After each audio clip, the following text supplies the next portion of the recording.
last week, and just to give a quick recap, because it literally starts in the middle of a thought, that type of thing. So I promise to come back. The chapter starts off with some of the effects of the 7 Years' War. One of the biggest, of course, is the debt that Britain has, because all wars cost money. Okay. Remember that the easiest, most convenient way for a government to raise money is by taxes. All right. And because one of the fronts of the war was in the colonies, and obviously here it's known as the French and Indian War, the colonies for the first time are being taxed. Remember that through all of its history, the colonials had been used to doing things on their own. And so, yes, there are some objections to this. But, okay, remember that a majority of the colonists are, in fact, willing to pay their fair share of this war debt. But what is their one condition? They even came up with a really cool rhyme. Oh, thanks, Maya. All right, if you don't remember anything else, no taxation without representation. They just wanted a voice in Parliament, okay? That was it. And so, we talked about then, you know, some of the reasons why they weren't given this voice. We talked about at least the two biggest taxes that are imposed on the colonials, the sugar tax and the Stamp Act, okay? And of course, you know, people object to it, people do all kinds of things. Eventually, those taxes are repealed, but then we get a new set of taxes, one of them which is a tax on tea, okay? Now, in the meantime, we do see an increase in soldiers, specifically in Boston, because of the smuggling that arises because people, you know, they don't want to pay the taxes. They want to pay less for their items.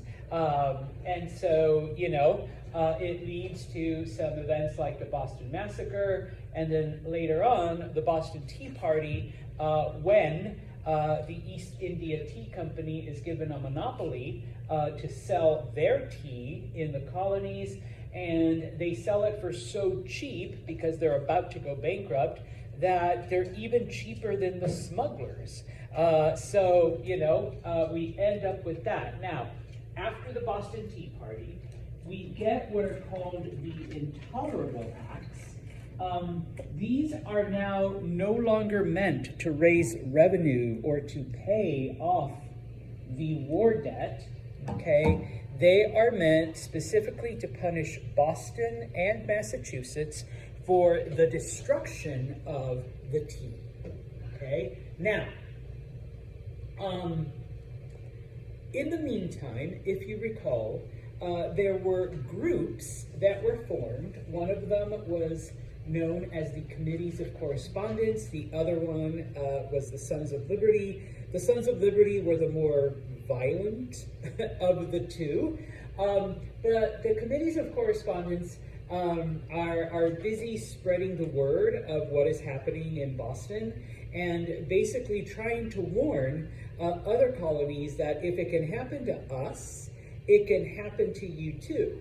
Now, up until this point, yes, everybody's been paying the Stamp Act, everybody's been paying the sugar tax, everybody's been paying tax on tea and buying tea from, you know, the East India Tea Company, but it's Boston that's being punished because, of course, they, you know, did their thing, okay? And so in 1774, the other colonies send representatives to Philadelphia and form what is called the Continental Congress, okay? Now, obviously, they don't want to see what's happening in Massachusetts spread, and so their main purpose is to establish a body that would in some way, you know, number one,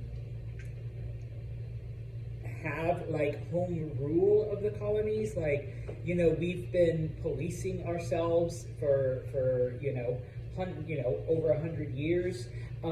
Let's form like an actual organized body that represents all the colonies, and we can, establish rules for ourselves, number one. And of course, number two, will you let us send a representative to Parliament? Will you let us have a voice? Okay? Now, most of the representatives that go to this are, in fact, reasonable, and they're like, yeah, let's come up with a proposal. We govern ourselves. We have a voice in Parliament. Blah blah blah.